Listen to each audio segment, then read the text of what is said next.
მოგესალმებათ სენაკის ხმა. მე კი მის წამყვანი ილია გვარამია გახლავართ. ჩვენ დღევანდელი გადაცემის თემა არის პიროვნული ზრდა და განვითარება. ასევე ჩვენი გადაცემის სტუმარია პროფესიით ფსიქოლოგი ქალბატონი თამუნა გრიგოლავა.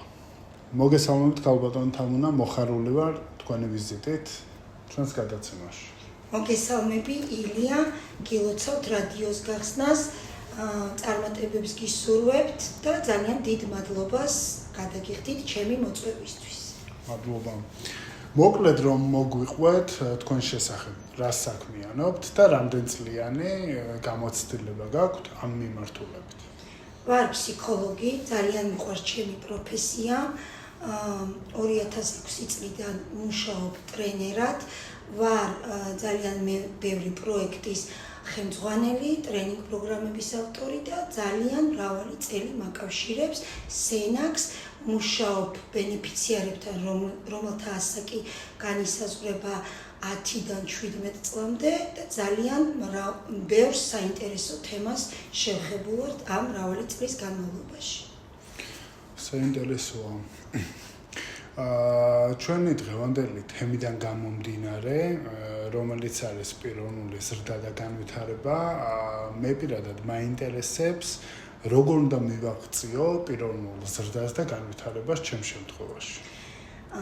პიროვნული ზრდა და განვითარება ეს არის ძალიან საინტერესო და ძალიან აქტუალური თემა, განსაკუთრებით მოზარდებში, სადაც ჩაშლილია მრავალი ქვეთემა და განსაკუთრებით დღესდღეობით შევეხებით ისეთ თემებს, როგორიც არის თვითშეფასება, мотивация და მიზნის სწორად დასახვა. ეს არის თემები, რომლებიც ძალიან აქტუალურია მოზარდებში და დღევანდელი ჩვენი სამუშაო ვიზიტიც განისაზღვრება ზუსტად ამ თემებით. როგორ გავხდეთ საკუთარ თავში დარწმუნებული, როგორ გქონდეს мотивация და როგორ ვიმუშაოთ იმ მიზნების მისაღწევად, რა მიზნებიც გვაქვს დასახვა. შვენიერი. მე სამი კითხვაზე რო გადავიდეთ, რა არის ყველაზე აქტუალური თემები თქვენი მუშაობის პრაქტიკაში? იცით რა არის, როგორც გითხარით, მრავალი წელია მაქვს ურთიერთობა მოზარდებთან და ძალიან ხშირად ვირჩევთ თემებს მოზარდების მოთხოვნებიდან, ანუ ვჯდებით, ვსაუბრობთ და ერთობლივად ვწყვეტთ რა არის მათთვის ამ მომენტში აქტუალური და საინტერესო.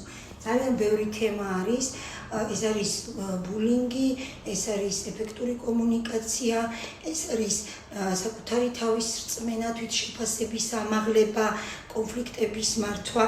ყველა ეს თემა არის მათი საჭიროებიდან გამომდინარე და პრაქტიკულად ჩვენ ვერგებით იმ თემში, იმ მოზარდების საჭიროებებს, რაც მოდის აბსოლუტურად მათგან.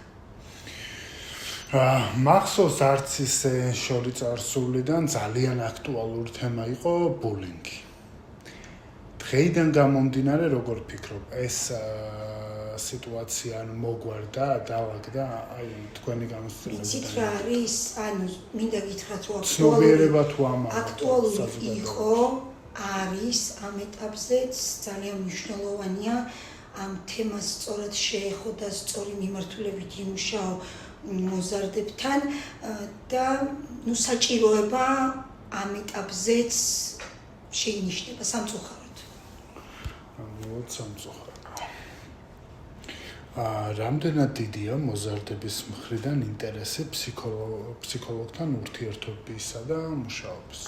ძალიან მიხარია, რომ ინტერესი, ჩართულობა და აქტივობა ყოველწლიურად მატულობს და ცნობიერების დონე ამაღლდა, როგორც მოზარდების, ასევე მათი მშობლების მხრიდან და ფსიქოლოგის ჩართულობა აღარ გახდა საშიში. ანუ თუ ადრე უფრთხოდნენ ფსიქოლოგთან ურთიერთობას, ვერ აცნობიერებდნენ საჭიროებას, დღესდღეობით ძალიან მნიშვნელოვანი გახდა და ჩართულობა მათ და აქტიურობა მათ მნიშვნელოვნად იმატა.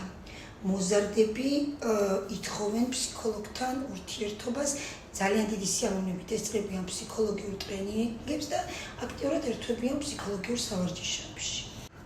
თქვენი საქმიანობის სფერო რას მოიცავს? ტრენერობის გარდა ვარ დაკავებული და საქმიანობ საჯარო ბაღში, ნომერ 23 საჯარო ბაღში თბილისში, სადაც მუშაობ ფსიქოლოგად, როგორც ტიპიურ, ასევე სპეციალური საჭიროების ახსაზრდელებთან.